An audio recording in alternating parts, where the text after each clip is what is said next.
Bonjour Philippe Duport. Bonjour Céline. Pour décrocher un boulot, il faut avoir les compétences nécessaires, mais parfois aussi le physique de l'emploi. Les discriminations à l'embauche portent le plus souvent sur l'âge, mais aussi sur l'apparence physique et notamment sur le poids. C'est ce qui ressort d'une étude rendue publique ce matin par le Défenseur des droits. Oui, une étude qui confirme que la dictature du beau et du mince règne aussi sur le monde du travail.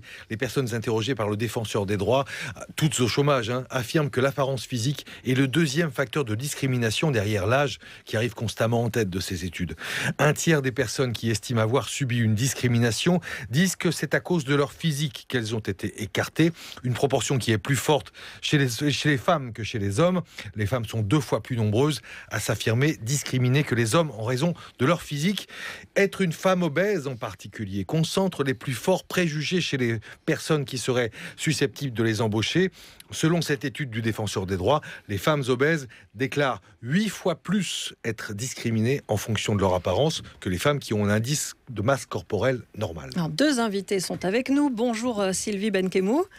Vous êtes vice-présidente du GROS, le groupe de réflexion sur l'obésité et le surpoids. Vous êtes aussi psychologue. Nous sommes également avec Slimane Laoufi. Bonjour. Bonjour. Vous êtes juriste auprès du Défenseur des droits. Sylvie Benkemoun, on dit aussi clairement que ça aux personnes obèses qu'elles ne sont pas prises à cause de leur poids, poids. Non, la plupart du temps, c'est beaucoup plus sous-jacent, c'est beaucoup plus... Mais parfois, c'est aussi violent que ça. Ça peut être avec tact et diplomatie, mais parfois, ça ne l'est pas. Parce que justement, comme en santé publique, on dit sans arrêt qu'il faut, pour la santé, ne pas être gros, les gens se disent qu'ils font une bonne action en discriminant les gros, en se disant que peut-être ils vont aller maigrir. Et ça peut pas être un ressenti d'une personne en surpoids de croire que c'est pour ça, alors qu'en fait, c'est pour une toute autre raison. Oui, effectivement, ça peut l'être, mais ça l'est rarement, parce que c'est objectivé. C'est-à-dire que c'est pas seulement un regard, c'est souvent un regard insistant quand c'est un regard, et des phrases très discriminantes quand ce sont des phrases. Sylvie Benkemoun, vous êtes aujourd'hui psychologue, mais vous avez été, ou vous êtes toujours d'ailleurs dentiste, j'imagine qu'on le reste, et vous avez des souvenirs à ce propos de discrimination de la part de patients. Oui, de patients. Alors j'ai une discrimination qui était incroyable. C'était en été, j'étais en train de soigner une patiente et qui m'a dit vous ne sentez pas mauvais pour une grosse. Et j'ai été très gentille parce que j'aurais pu lui planter la fraise dans la joue, ce que je n'ai pas fait. Mais on vous a dit aussi, on vous a prise pour l'assistante. C'est-à-dire qu'effectivement, vous ne pouviez pas être la dentiste. Absolument. Les visiteurs médicaux, quand ils venaient, me demandaient toujours d'être introduits auprès du dentiste. Et quand je disais que le dentiste c'était moi, je sentais un instant de surprise. C'est-à-dire que dans l'esprit collectif, dans l'inconscient collectif, être gros, être obèse, ça prouve une certaine incapacité, c'est bien ça? Absolument. C'est de toute façon une disqualification qui part de l'école et qui va jusqu'à l'emploi. Et on a l'impression que de toute façon, nous sommes des gens de seconde zone. Alors les femmes... des femmes de seconde zone, et puis dans l'emploi, ça se perpétue. Racontez-nous comment, concrètement, à quel cas vous avez affaire au GROS, ce groupement de réflexion sur l'obésité. C'est-à-dire qu'au GROS, on est conscient depuis longtemps de ce problème, et le GROS propose des formations aux soignants. Et dans ces formations, il y a une journée de formation à la stigmatisation des personnes en surpoids et des personnes grosses, parce que parfois les praticiens sont bienveillants, mais comme ils n'ont pas conscience des stéréotypes, ils peuvent à la fois être bienveillants et provoquer des dégâts avec les stéréotypes. Donc, au GROS, nous sommes très conscients depuis longtemps de cette problématique, et c'est inclus dans nos formations. Alors Slimane Laoufi, je rappelle que vous êtes juriste auprès du Défenseur des droits. Vous avez de plus en plus de plaintes de personnes, de chômeurs qui vous disent « je n'ai pas été embauché à cause de mon physique et notamment à cause de mon poids ». On n'a pas vraiment de plus en plus de plaintes, parce que il n'est pas simple aussi pour la personne qui a ressenti une discrimination à l'embauche de passer le cap et de se dire c'est à cause de mon physique que j'ai été discriminé, donc je vais saisir le défenseur. Moi, je les invite à le faire, mais c'est pas aussi simple que cela. Mais je voulais juste rebondir sur ce qu'a dit Madame Benkemoun. On est carrément sur du préjugé, sur du stéréotype. Ce que l'on reflète de l'extérieur, visiblement, ce serait ce que l'on reflète de l'intérieur. Lorsqu'on dit que l'obèse, il se laisse aller, il se contrôle pas. Donc, moi, je ne vais pas lui donner un poste de manager. Il ne pourra pas faire de l'encadrement. Voilà, je suis sur du préjugé. Après, donc, pour saisir et essayer de qualifier la discrimination, c'est un petit peu plus compliqué quand même. C'est uniquement le poids ou là, on parle de toute l'apparence physique, c'est-à-dire le fait d'être pas très jolie, d'être mal habillé peut-être aussi? L'apparence physique, il faut l'entendre de deux plans. Premier plan, l'apparence physique, c'est toutes les caractéristiques qui sont inhérentes à la personne. Ça va être mes traits physiques, la taille, le poids, une cicatrice ou une malformation. Et puis d'un autre côté, l'apparence physique, c'est aussi tout ce que je vais transformer sur moi. Ça va être mon code vestimentaire, ça va être mon piercing, ça va être le style que je vais donner. Donc là, l'apparence physique, c'est un petit peu comme Janus, c'est à double face. Le piercing, les tatouages, ça peut entrer en ligne de compte pour un recruteur? Ça peut entrer en ligne de compte, ça fait partie de l'apparence physique, alors ça va pouvoir entrer en ligne de compte, mais ça ne veut pas dire que le recruteur va être obligé de recruter la personne, même si elle a un piercing. Il a la possibilité de dire non, je ne peux pas vous recruter, parce qu'il y a des règles de sécurité et d'hygiène à respecter. Mais pour l'image de l'entreprise, ça peut parfois être compréhensible qu'un employeur dise bah non, là c'est une personne trop tatouée. Si on a besoin de recevoir des gens, d'accueillir des gens, ça peut être gênant. Ça, on le comprend ou pas du tout? C'est interdit. Alors, si j'applique littéralement les textes, l'image de l'entreprise ou voire même la relation avec la clientèle, ça n'entre pas en ligne de compte. Si je l'applique strictement, bien sûr, dans les faits, on sait très bien que c'est pris en compte. L'employeur, il a la nécessité, ou en tout cas, il a l'obligation de dire: je ne peux pas vous prendre à l'embauche en raison de votre code vestimentaire, parce que dans l'exercice de vos fonctions, ça ne va pas aller. Là, on va être sur une exigence professionnelle essentielle et déterminante. C'est une expression assez barbare, mais c'est une expression juridique. Ce n'est pas une discrimination. Donc.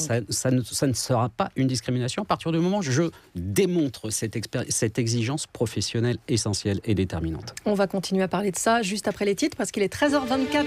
Éric Châtaignon.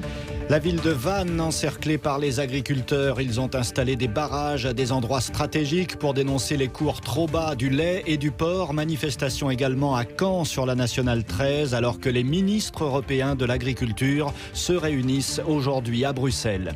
7 supporters bastiais seront jugés en comparution immédiate cet après-midi pour des violences sur les forces de l'ordre à Reims samedi. Un supporter a été blessé à l'œil. Il aurait été victime d'un tir de flashball, une version que dément le procureur de la République de Reims. Selon lui, le supporter s'est blessé en tombant sur un poteau. 5 départements toujours en vigilance orange dans le sud-ouest de la France. Alerte aux inondations dans les deux Charentes, en Dordogne, en Gironde et dans les Landes. Et puis dans le prochain journal à 13h30, vous entendrez Michel Platini à son arrivée à Zurich ce matin. Le Français se présente devant la commission des recours de la FIFA. Il conteste sa suspension de 8 ans de toute fonction liée au football. L'apparence physique est bien un frein à l'embauche. C'est ce qui ressort d'une étude du Défenseur des droits. Nous sommes avec Slimane Laoufi, qui est juriste auprès du Défenseur des droits, et Sylvie Benkemoun, qui est vice-présidente du GROS, le groupe de réflexion sur l'obésité et le surpoids, également psychologue, et Philippe Duport, notre monsieur emploi. Et oui, Sylvie Benkemoun, dans le monde du travail, quels sont les préjugés qui sont associés au fait d'être trop gros, d'être en surpoids? Alors, les préjugés concernent la paresse, oui, effectivement, la paresse, le manque de qualité, le manque d'intelligence, la difficulté à diriger. Manque de volonté, peut-être aussi. Manque de volonté pour commencer. Effectivement. Et ça pénalise. Alors, on parle de l'embauche depuis tout à l'heure, mais pas seulement. C'est pas là seulement que se situent les problèmes, mais dans toute l'avancée de la carrière. Ah non, il y a aussi effectivement quand la personne a un emploi, elle n'a pas d'avancement. Et puis dans l'emploi, il y a des petites vexations qui vont s'ajouter. Racontez-nous l'histoire du t-shirt, s'il vous plaît. Alors, l'histoire du t-shirt, c'est une jeune femme qui a travaillé dans une chaîne de restaurants, et elle a travaillé un petit peu sans contrat. On était content d'elle, donc elle a demandé un contrat, un CDD ou un CDI. On ne lui a pas dit non directement, mais on lui a donné un t-shirt et on lui a dit pour travailler et pour être dans l'entreprise, il faut mettre ce t-shirt. Et ce t-shirt était ostensiblement très petit pour elle. Donc comme elle n'a pas pu l'enfiler, on lui a dit écoutez, on ne peut pas vous donner un contrat parce que vous ne rentrez pas dans le t-shirt. C'est ça, Slimane Laoufi, que vous constatez. Est-ce que c'est les problèmes liés au surpoids aux défenseurs des droits, vous les constatez plus à l'embauche ou pendant la carrière? Beaucoup plus à l'embauche, de manière déclarée de la part des personnes, mais celle je dirais qu'on arrive à qualifier juridiquement comme étant des discriminations, c'est beaucoup plus dans l'emploi. Et c'est notamment toutes les questions de harcèlement.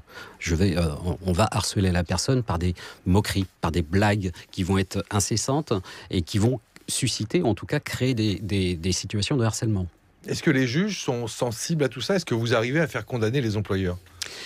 Arriver à condamner les employeurs, on présente des observations. Le critère de l'apparence physique, il a du mal à être utilisé, je dirais, par les juges. C'est la raison pour laquelle on est souvent sur un deuxième critère, ça va être le sexe, le handicap, où là, les juges ont beaucoup plus de facilité à qualifier une discrimination. Non, parce que c'est difficile à prouver.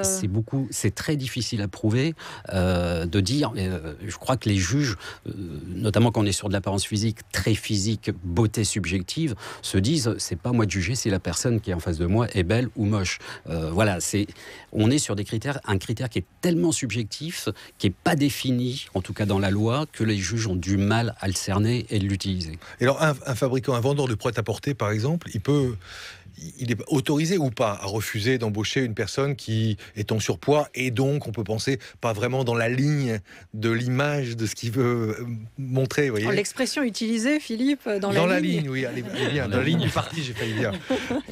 C'est tout le problème, c'est toute la décision sur laquelle nous avions travaillé avec le défenseur concernant une chaîne de prêt-à-porter, effectivement, qui avait basé sa politique de recrutement sur l'apparence physique entendue style beauté.